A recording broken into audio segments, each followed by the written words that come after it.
AF goat farm में आपका स्वागत है। मैं बहुत दिनों बाद आज वीडियो बना रहा हूं। जैसा कि आप जानते हैं कि मैं एक गोट फार्म चलाता हूं। तकरीबन 4 सालों से मैं चला रहा हूं। अब समझ में आया है कि गोट फार्म कैसे चलाया जाता है, इसमें क्या प्रॉफिट है, क्या नुकसान है, सब कुछ समझ में आया। पहले एक्चुअली मैं ट्रेनिंग नहीं लिया था और मैं सिर्फ वीडियो देख कर के मैं बकरी फार्म शुरू कर दिया। लेकिन रियलिटी क्या है, जब आप फार्म जब खोलेंगे, बकरी पालन जब करेंगे, तब पता चलेगा क्या इसमें रियलिटी है। ऐसे तो कोई भी सही तरीके से नहीं बताता है, लेकिन मैं जो बताने जा रहा हूँ बिल्कुल रियलिटी है इसमें। शुरू में मुझे एक्सपीरियंस नहीं था तो ज़्यादा फ़ायदा नहीं हुआ, लेकिन अब ये फ़ायदा होना शुरू हो गया है। अब जा पता चला कि किस तरह से बकरी पालन करना चाहिए।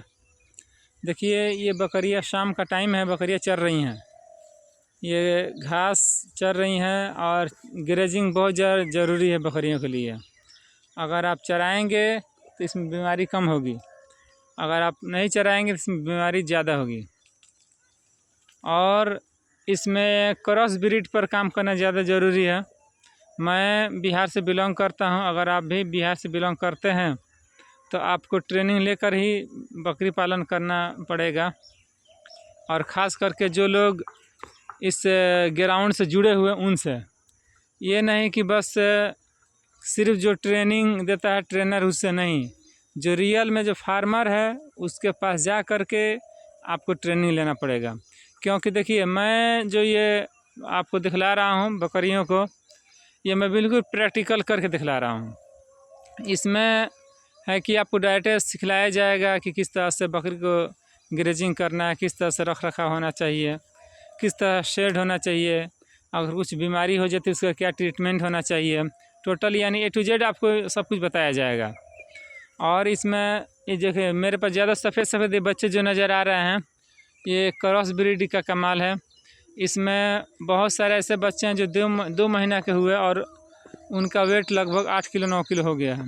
जो बच्चे 6 महीने के हैं उनका लगभग वेट 20 किलो का हो गया है। ये क्यों ऐसा हुआ है, इतना तेज़ी से क्यों ये वेट बढ़ रहा है?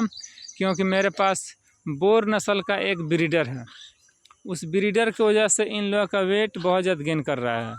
हाँ, ये भी ज़रूरी है, खान पान भी अच्छा होना चाहिए। मैं मकई गेहूँ इन लोग खिलाते रहता हूँ। नाइट में इन लोग दाना दिया जाता है, दिन में नहीं। दिन में दाना दे देंगे तो फिर ये लोग घास नहीं चर पाएंगे और फिर पत्ता भी नहीं खा पाएगा। तो इसलिए रात में ये लोग घास पत्ता खा लेगा, चराई कर लेगा। फिर नाइट में सोने से पहले इन लोग खिला दीजिएगा तो रात भर लोग जुगाली करता है, यानी कौड़ी करता है, तो अपना पूरा खाना को पचा देता है। तो रात में ही मक्का या गेहूँ दोनों में से मिला कर दीजिए, ये एक दीजिए, आपके पास जो फैसिलिटी मौजूद है उसको दीजिए। दिन में लेकिन नहीं दिया, दिन में बस इन लोग जितना हो सके हरा चरा दीजिए। और कम से कम 2-3 घंटा डेली बाय डेली इन लोगों को चराना भी ज़रूरी है।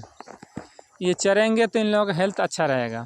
नहीं चरेंगे तो आप एक ही चीज़ खिलाएंगे तो इन लोगों को बार बार एक ही चीज़ खाते खाते यानी वो दिल नहीं करेगा खाने के लिए, मन भर जाता है। इंसान का ही देख लीजिए, कोई एक ही चीज़ खिलाइएगा तो उसको अच्छा नहीं लगेगा।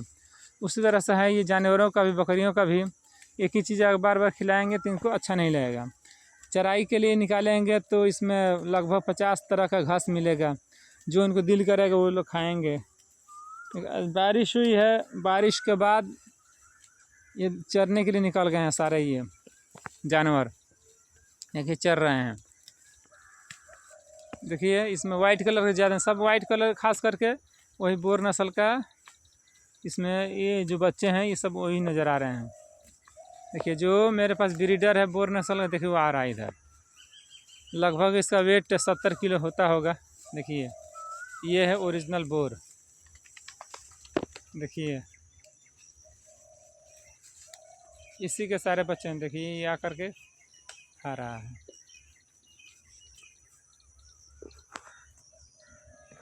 आप देख सकते हैं। अगर आप सोच रहे हैं कि बकरी पालन करें तो कम से कम आप एक बार ट्रेनिंग ज़रूर लीजिए, और वहाँ से ट्रेनिंग लीजिए जहाँ पर जो लोग जो फार्मर हैं, रियल फार्मर हैं, जो अपने बकरी पालन करते हैं, बकरी फार्म खोले हैं, उनके पास जा कर के। इसलिए कि आप वहाँ पर जाएंगे तो फेस टू फेस सब कुछ आपको देखने को मिलेगा। जैसे कि मेरे पास मेरा शेड है, यहाँ पर फार्म है। फार्म में आपको किस तरह से फार्म बनाना है, उसका दीवार किधर से किधर होना चाहिए, खान पान के लिए कितना चारा लगाना चाहिए, कौन कौन सा घास लगाना चाहिए। जैसे मान लीजिए मैं निपियर लगाया हूँ, एक बार लगाइएगा तो 10 साल चलेगा।